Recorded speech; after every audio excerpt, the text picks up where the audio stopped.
Olá pessoal, tudo bem? Eu sou o professor Roger Daltri e esse é o canal Geografia em Pauta. Na pauta de hoje, o sistema financeiro, uma continuação aí da ideia do sistema financeiro e como funciona essa estrutura do sistema financeiro. Vamos falar então sobre a especulação financeira e essa economia virtual. Historicamente, o capitalismo expandiu-se pela realização de investimentos na chamada economia produtiva, que envolve o trabalho humano e/ou maquinário para gerar bens primários e manufaturados de forma artesanal ou industrial, e também para prestar à sociedade serviços de que ela necessitar. Mesmo tendo como principal objetivo a geração de lucros aos detentores dos meios de produção, esse sistema sempre impulsionou as atividades econômicas como um todo, estimulando o surgimento de novos empreendimentos, gerando empregos, financiando o funcionamento do Estado para recolhimento de impostos, entre outros aspectos que, enfim, geram desenvolvimento econômico para cada sociedade. Contudo, com o avanço da globalização, a gente viu propiciar um ganho maior a quem já tinha dinheiro por meio da chamada especulação financeira. Nesse caso, basicamente se faz comercializando ações e títulos nas bolsas de valores, os chamados papéis das empresas, que representam promessas futuras de pagamento. Os principais tipos de títulos são títulos de dívida pública, fundos de longo prazo e papéis de diversos tipos emitidos por governos ou empresas.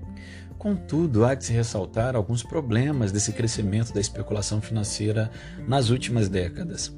Entre eles, falta de lastro. O enorme e crescente volume de papéis, representando promessas de pagamento, muitas vezes supera a capacidade de produção da riqueza mundial. Isso traz um problema muito sério. Sem limites. A falta de estruturas que imponham limites aos especuladores foi agravada pela contradição de que, em situações de colapso, como a crise de 2008, recorre-se ao Estado, aos governos federais para evitar o caos financeiro, algo que é extremamente contraditório nessa economia neoliberal, essa economia globalizada. Especulações muito voláteis.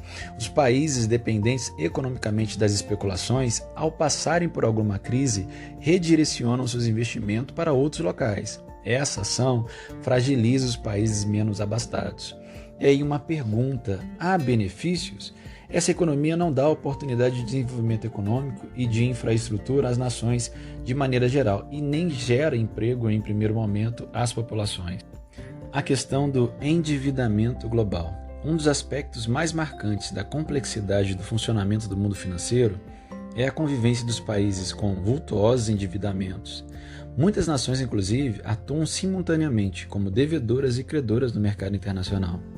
Há critérios distintos para se referir ao montante de endividamento de um país, o que exige cuidados para levantar dados sobre o tema. A dívida pública incorpora as dívidas internas e externas de um país. No entanto, é na segunda, a dívida externa, que reside a principal referência da análise. Segundo o Banco Mundial, a dívida externa bruta é o valor total devido aos não residentes por governos e demais países, bancos estrangeiros, instituições financeiras e instituições multilaterais por um determinado país, considerando seus setores público e privado. A principal referência para avaliar a real condição de endividamento de um país é verificar a relação entre o montante de sua dívida e o seu PIB. Dessa forma, é possível perceber até que ponto o país possui estrutura econômica para fazer frente às dívidas, mesmo quando essas são muito elevadas. Os maiores endividados mundiais, em geral, são os países mais ricos do mundo. Há de se ressaltar aqui a diferença no nível de confiança entre os países desenvolvidos e em desenvolvimento para pegar empréstimos a nível internacional e promover o desenvolvimento interno. Os países mais desenvolvidos, normalmente por ter mais confiança do mercado financeiro no pagamento de suas dívidas, pegam empréstimos com juros muito baixos. Já os países em desenvolvimento, pela falta de confiança que apresentam no cenário internacional, pegam empréstimos com juros mais altos no sentido de tentar produzir um desenvolvimento, promover um desenvolvimento interno mais interessante. Muitas vezes, como esses juros são altos e o desenvolvimento interno não ocorre, esses países acabam declarando moratória. E essa moratória é uma suspensão temporária dos pagamentos, buscando uma renegociação com seus credores.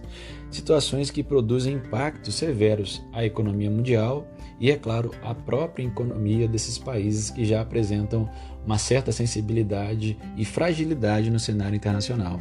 Pessoal, a gente fica por aqui. Obrigado pela audiência, pela paciência. Valeu, galera, e até a próxima. Fui!